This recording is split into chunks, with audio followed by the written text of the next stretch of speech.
दोस्तों, आज जो मैं आपको कहानी बताने जा रही हूँ वो कहानी है जादुई केक की। एक गांव में अनीता अपनी छोटी बेटी राखी और पति के साथ रहती थी। अनीता की एक बेकरी की दुकान थी। वहीं उसके पति एक बहुत बड़ी कंपनी में काम करते थे। उनके घर में किसी भी चीज की कोई कमी नहीं थी।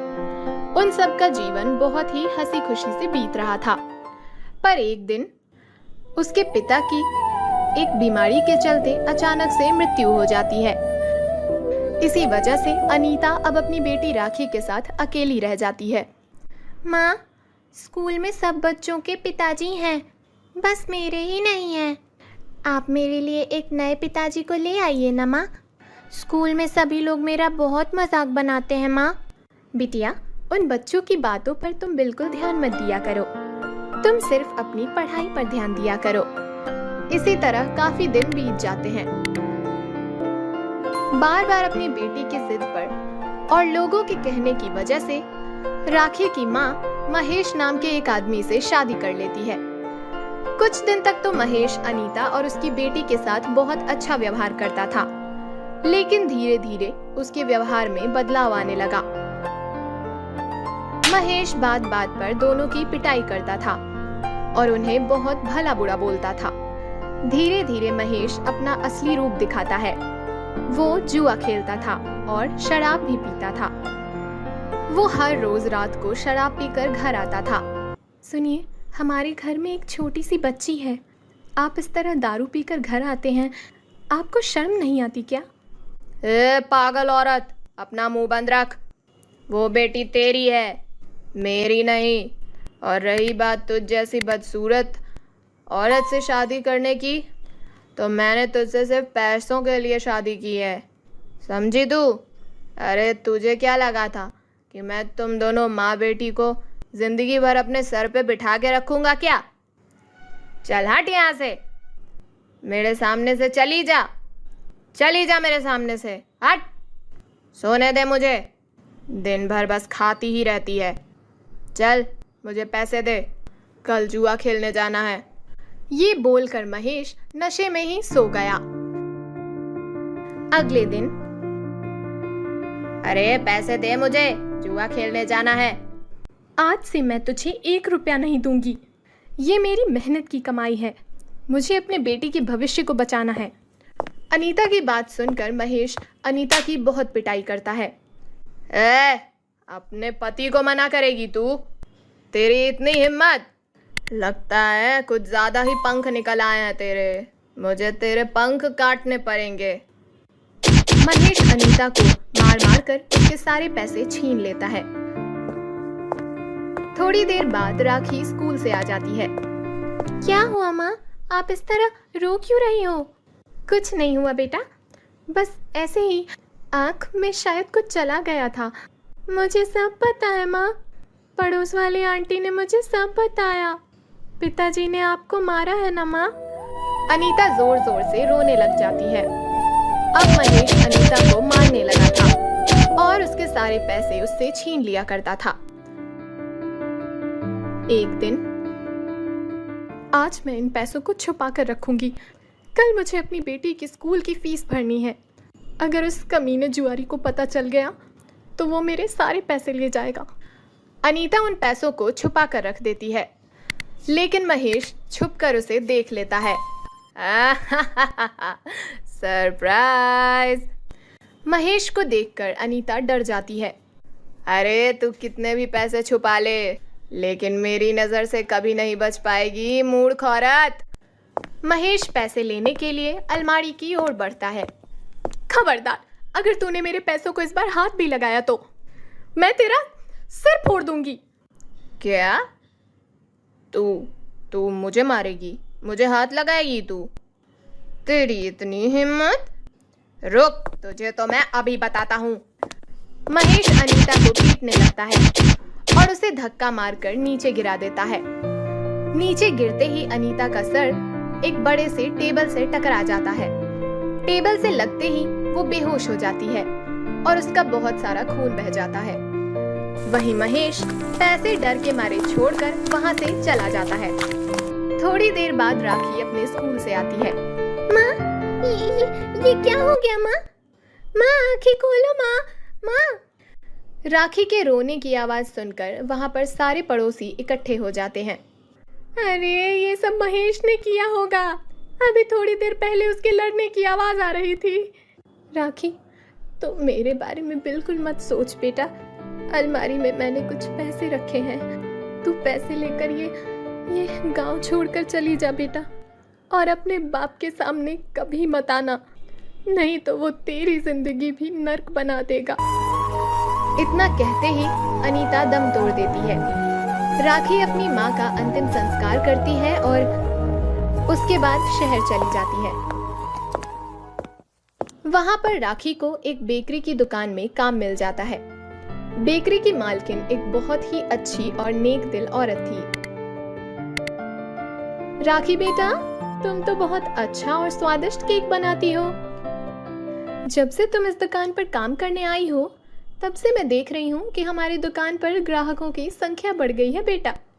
मैं तुम्हारे काम से बहुत खुश हूँ और अगले महीने से मैं तुम्हारी तनख्वाह में 3,000 रुपये बढ़ा दूंगी।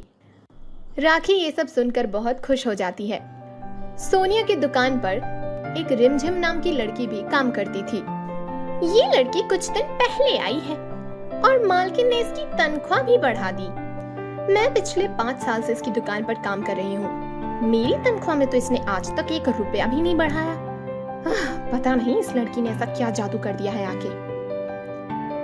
एक दिन, राखी बेटा, एक खुशखबरी है तुम्हारे लिए। हमें इस शहर के सबसे मशहूर बिजनेसमैन के बेटे के जन्मदिन के केक का ऑर्डर मिला है। अगर ये ऑर्डर हमने सही समय पर पूरा कर दिया तो उसके बाद हमारी पहचान इस शहर की सबसे मशहूर बेकरी में हो जाएगी। आप चिंता ना करें मैडम, मैं अपना जी जान लगाकर ये सारे ऑर्डर पूरे कर दूंगी। ये सारी बातें वहीं पास में खड़ी रिमझिम सुन लेती है। मेरे होते हुए ये ऑर्डर तो तुम कभी पूरा नहीं कर सकती, तुझे तो मैं इस दुकान से बाहर निकलवा कर ही रहूंगी, राखी बेटा। उसके बाद राखी अपना केक बनाने में लग जाती है और बहुत ही स्वादिष्ट और बहुत ही अच्छे केक बनाती है। थोड़ी देर बाद वहां पर रिमझिम आती है। अरे राखी, तुम थक गई होगी ना? अब तो केक भी बन गया।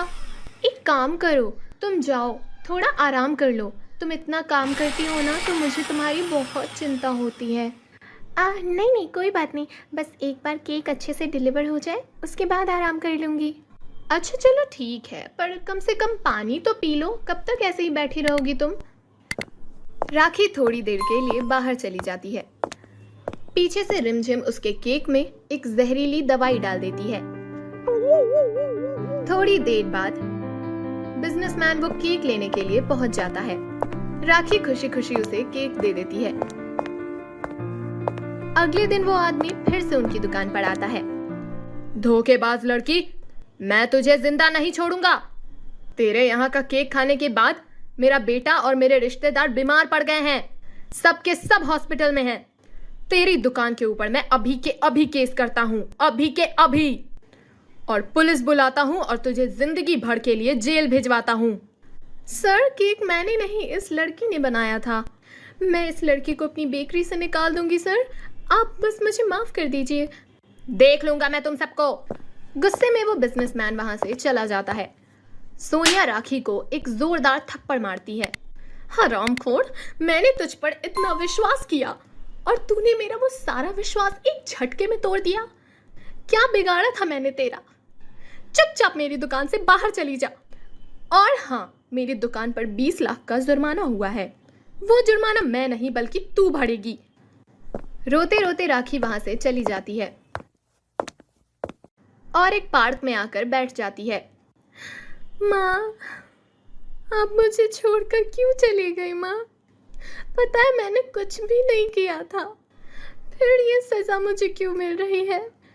इतना कहकर वो जोर जोर से रोने लग जाती है। ये सारी बातें करिश्मा परी सुन लेती है और वो राखी के सामने आती है। बिटिया, मैंने तुम्हारी सारी बातें सुन ली है। तुम्हारी माँ मेरी बहुत अच्छी दोस्त थी और आज उन्होंने मुझे यहाँ तुम्हारी मदद के लिए भेजा है। परी अपने जादू से दो केक प्रकट करती है, एक सोने का और एक चांदी का। बिटिया, ये सोने का केक तुम्हारी सारी मनोकामनाएं पूरी करेगा और ये चांदी वाले केक से तुम्हें असली गुनहगार का पता चल जाएगा। इतना कहकर परी वहां से चली जाती है। राखी चांदी वाले केक को सोनिया के पास रख देती है। सोनिया को रिमझिम की सारी हकीकत पता चल जाती है। वो तुरंत रिमझिम को पुलिस के हवाले कर देती है। वहीं राखी जादुई सोने के केक के साथ अब खुशी खुशी अपनी जिंदगी बिताने लगी थी।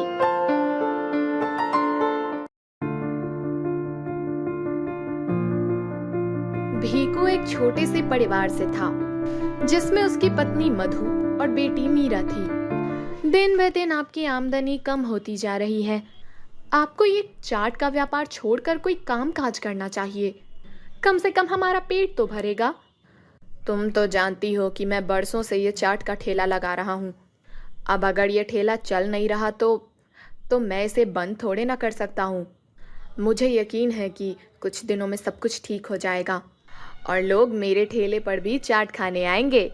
हाँ, जब से तुम्हारे ठेले के बगल में उस रमणीक ने चाट का ठेला लगाया है, सारे लोग उसी के ठेले पर भीड़ जमाए खड़े रहते हैं। अब मैं और क्या कर सकता हूँ? मैं अच्छे सामान से अच्छे स्वादिष्ट चाट बनाता हूँ। उससे ज़्यादा क्या करूँ? कुछ भी करो और घर में पैसे ला कर दो, वरना मैं मीरा को लेकर अपने बाबा के घर चली जाऊंगी। मुझे यहाँ भूखे नहीं मरना। अरे ऐसा मत बोलो, मैं आज जरूर पैसे लेकर आऊंगा। भीखू ने अपना सामान उठाया और अपने ठेले के लिए निकल गया। रास्ते में वो सब्जी मंडी में रुका।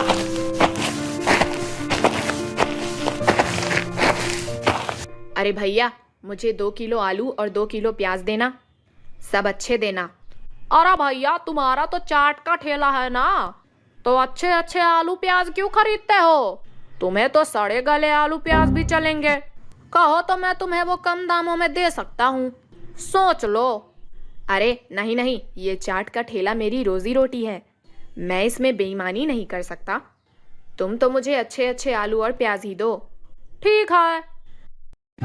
तभी वहां रमणीक भी आया। मुझे 3 किलो आलू और 3 किलो प्याज देना। अच्छे वाले? अरे नहीं, सस्ते वाले। मुझे कौन सा खुद खाना है। अरे भाई, लेकिन तुम अपने ग्राहक को तो यही खिलाओगे ना, ये अच्छी बात नहीं है। अरे क्या अच्छा क्या बुरा, ये सब तुम मुझे मत सिखाओ। हाँ, मेरा मैं देख लूंगा। तुम अपने ठेले पर अच्छे वाले आलू प्याज से चाट बनाओ और खुद ही खाओ। वैसे भी तुम्हारे ठेले पर आता ही कौन है? भीकू का मुंह छोटा हो गया और वो वहां से चल पड़ा।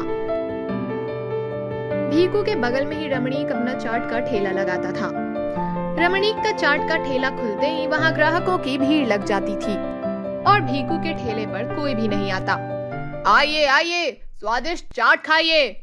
समोसा चाट, आलू चाट, पापड़ी चाट, दही चाट। भीकू जोर जोर से आवाज लगाया करता था, फिर भी कोई उसके ठेले पर चाट खाने नहीं जाता था और वहीं रमणीक के ठेले पर भीड़ लगी रहती। अरे पहले मुझे दो। अरे नहीं, पहले मैं आया था, मुझे दो। सबको देता हूँ, झगड़ा मत करो। अपने ठेले का ये हाल देखकर भीकू परेशान था। इतनी कोशिश करने के बावजूद भी लोग यहाँ नहीं आ रहे हैं। हे भगवान, अब आप ही कोई रास्ता दिखाइए। भीकू देर रात तक ठेले पर खड़ा रहा, पर आज भी उसकी बिक्री नहीं हुई। वो उदास घर लौटा। आज भी बिक्री नहीं हुई है लगता है। हाँ, आज भी सारी भीड़ रमणीक के ठेले पर ही थी। तुम्हें अपना चाट का ठेला बंद कर देना चाहिए। अब तो घर में राशन भी नहीं है। ऐसे ही चलता रहा तो हम भूखे मर जाएंगे। तुम चिंता मत करो, कुछ ना कुछ हो जाएगा। यही बात तुम पिछले 6 महीने से कह रहे हो, अब तक तो कुछ नहीं बदला। अगर तुम पैसे कमा कर नहीं लाए तो मैं अपने मायके चली जाऊंगी मीरा के साथ। मगर मुझे कुछ दिन तो दो। घर में बस एक वक्त का अनाज है। अगर तुम कल तक पैसे लेकर आए तो अच्छी बात है, वरना अकेले रहना इस घर में। मैं अपनी बेटी को भूख से तड़पते हुए नहीं देख सकती। वैसे भी मेरे पिताजी हम दोनों को पाल लेंगे। ठीक है। एक और भीखू ठेले पर चाट ना बिकने की वजह से परेशान था और दूसरी ओर पत्नी उसकी मुसीबतें और बढ़ाती जा रही थी। अगले दिन भीखू ने रोज की तरह चाट की तैयारी की। और सुबह सुबह अपना ठेला लेकर निकल पड़ा। रास्ते में उसे आलू वाले ने आवाज लगाई, अरे भैया, आज आलू प्याज नहीं चाहिए। नहीं भैया, कल का ही आलू प्याज पड़ा है। अरे ठीक है। भीखू अपनी जगह पर पहुंचा और रोज की तरह उसने ठेला लगा दिया। बगल में रमणीक ने भी अपना ठेला लगा दिया और रमणीक के ठेले पर भीड़ आने लगी थी। स्वादिष्ट चाट ले लो, आलू चाट, समोसा चाट, पापड़ी चाट, दही चाट, आ जाओ आ जाओ। उसके चिल्लाने का भी कोई फायदा नहीं हुआ। कोई भी ग्राहक उसकी दुकान पर नहीं आया। भीखू उदास हो गया और उसकी आंखों से आंसू टपकने लगे। हे भगवान, ये कैसा दिन दिखा रहा है तू। आज अगर मैं घर पे पैसे नहीं ले गया तो घर में खाने को कुछ नहीं बचेगा और मधु मीरा को लेकर मायके चली जाएगी। समझ नहीं आ रहा क्या करूं। उसी वक्त भीखू की दुकान पर एक बूढ़ी औरत आई। क्या हुआ बेटा, तुम रो क्यों रहे हो? अब क्या बताऊं अम्मा, हालत ही कुछ ऐसी है। सब कुछ अच्छा करने के बावजूद कुछ भी ठीक नहीं हो रहा। मैं अच्छे सामान लाता हूँ, फिर भी ग्राहक उस रमणीक के ठेले से ही चाट खाते हैं। मेरे परिवार की तो भूख मरने की नौबत आ गई है।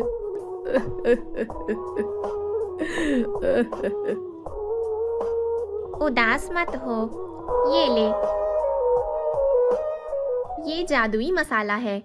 जैसे ही तू इसे अपनी चाट में मिलाएगा तो ग्राहक खींचे चले आएंगे और तेरी सारी परेशानियों का अंत हो जाएगा। माँ, देखो पापा मेरे लिए चॉकलेट लाए हैं। मेरे प्यारे पापा। इतने सारे पैसे कहाँ से लाए? ठेले से कमा कर लाया हूँ। भीखू ने मधु को जादुई चाट मसाले के बारे में बताया। वाह, ये तो बहुत अच्छी बात है। अरे अब हमारे अच्छे दिन आ गए हैं, अब से कभी खाली हाथ लौटना नहीं पड़ेगा। लेकिन अगर वो जादुई मसाला खत्म हो गया तो? इसका भी उपाय है मेरे पास। भीखू एक मसाले की बोरी ले आया और उसने वो जादुई मसाला उस बोरी में पलट दिया और पूरी बोरी चमकने लगी। बाप रे! अब ये सारा मसाला जादुई मसाला है। इस तरह हम हमेशा जादुई मसाला बनाते रहेंगे और इतने सारे पैसे रोज कमाएंगे। अगले दिन से भीखू खुशी खुशी अपना ठेला रोज खोलने लगा, क्योंकि ठेला खोलते ही ग्राहकों की भीड़ लग जाती थी। भीखू बहुत खुश था। कुछ दिनों बाद रमणीक ने अपना ठेला वहाँ से हटा दिया। अब उस इलाके में बस भीखू का ही चाट का ठेला था, जहाँ हमेशा ग्राहकों की भीड़ रहती थी। और ये कमाल था जादुई चाट मसाले का। Thanks for watching. Please like and subscribe for more video. And don't forget to hit the bell icons for all updates.